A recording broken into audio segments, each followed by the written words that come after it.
In today's news, on the back of Gary Gensler's imminent resignation, many major developments have started to take shape now for Ripple and XRP.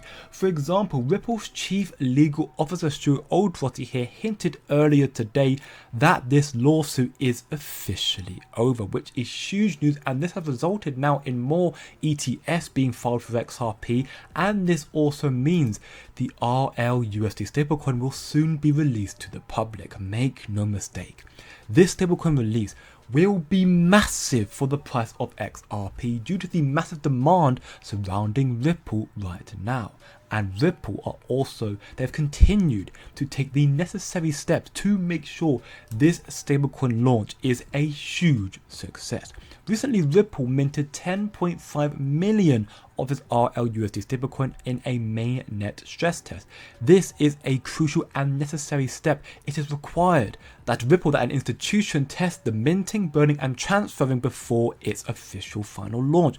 And should Ripple stablecoin and XRP be utilized for cross-border payments worldwide like they're meant to be, they will need to make sure they can handle multiple millions, if not billions, if not trillions of the transactions a day.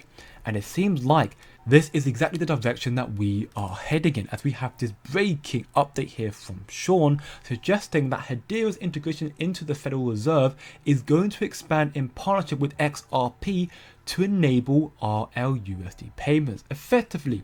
Since Hedera HBAR is integrated with the Fednow via drop, there's now a possibility that they will use the Rlusd for e-commerce micropayments. Of course, this would be a very big deal, and there are some connections that can be made to support this claim. This is a possibility. For example, drop here, as we can see at the bottom here, they are working with banking institutions to integrate their protocol with their services, thanks to their involvement with both the clearinghouse's RTP protocol and the Fednow program.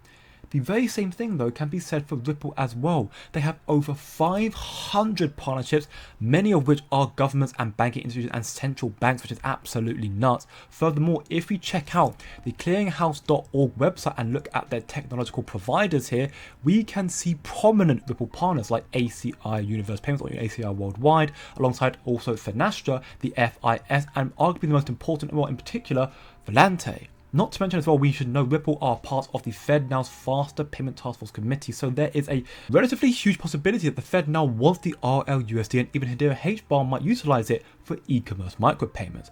And part of the reason why I said the Fednow wants the Rlusd to become the next world reserve currency is because of what Donna Riddell stated in this interview. Donna Riddell is an adjunct professor for blockchain and digital assets at Fordham Law School, so she's an institutionally important person, and she believes that the US dollar will remain the world reserve currency if stablecoin regulations is passed by Congress, which will happen very soon hopefully, but take a very close listen.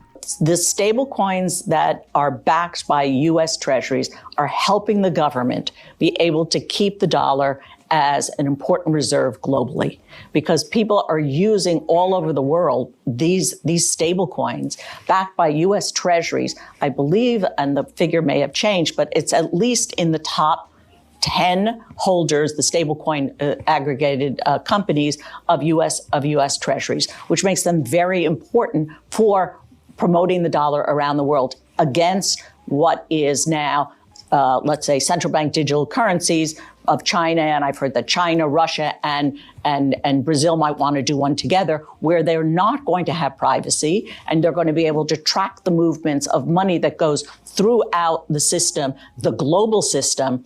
And that, I think, is something that the US government should be very concerned. I know they are very concerned about, but helping to create an environment in which we know the regulatory certainty, we can grow this in a way that is helpful for the US government, helpful for the economy, and globally secures the position of ourselves in ways that the government sees and the individual sees as something that is in our future interests is really important. Yeah. Now, conveniently, those of you who remember, Ripple CEO Brad Garlinghouse said something quite similar not that long ago, that the United States, despite their late start to crypto adoption, if you will, they may be able to make a comeback and remain on top with the issuance of stablecoin legislations, for the simple fact that 99% of stablecoins right now are already backed by the dollar. If they have legislation and regulations, that will continue in that fashion and they will take over. And this is why I'm so bullish right now on the imminent explosion coming to crypto and Ripple and XRP. for the massive explosion in crypto with legislation and Donald Trump coming into power, which is why I created a free to join Discord server. There's roughly almost 500 of us right now working towards achieving financial freedom, spreading our knowledge in order to become rich in this bull cycle. So if you want to join, click the link in the description below, because in my opinion, not financial advice of course, the RLUSD will become the most widely adopted dollar-backed stablecoin in the world, thus making the price of XRP so much more valuable, so much higher. And there are an additional number of reasons why I believe that, on top of what I covered earlier with the Fednow and XRP and RUSD, the RUSD first off also got listed as a currency in expanded global forex data, which is massive news. And we had confirmation that the stablecoin is ready to be released. We're just waiting for regulations that will follow with the inauguration of Trump in 2 months' time and the conclusion of this war on crypto and Ripple and XRP. Legal regulatory clarity, which, as we can see here from Ripple's Chief Legal Officer Stuart Alderoty, it looks like we are closer than ever.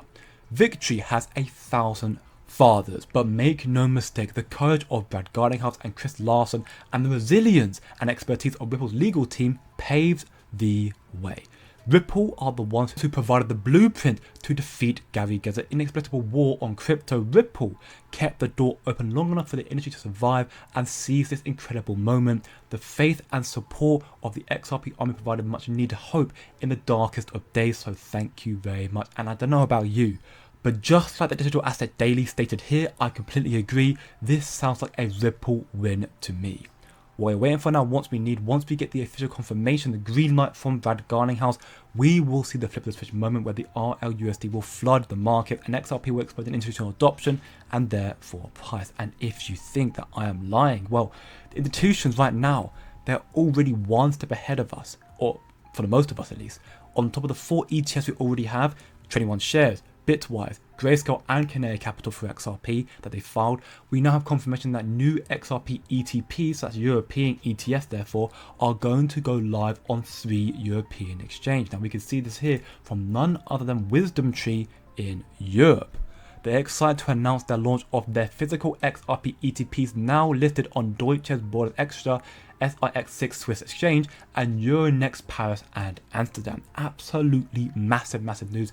The XRPW for Wisdom Tree here, key features will be 100% physically backed by XRP in a cold storage, institutional grade dual custody model with regulated custodians, and low cost XRP ETPs in Europe. The institutions are on the running track right now. They're at the starting line waiting for the firing gun to go off so they can run. They're waiting for the lawsuit to be over so they can run fast as they can to get a hold of XRP. That's also why right now there's widespread speculation about XRP's utility increasing due to Ripple's strategic move and the integration of its payment solution into more banks.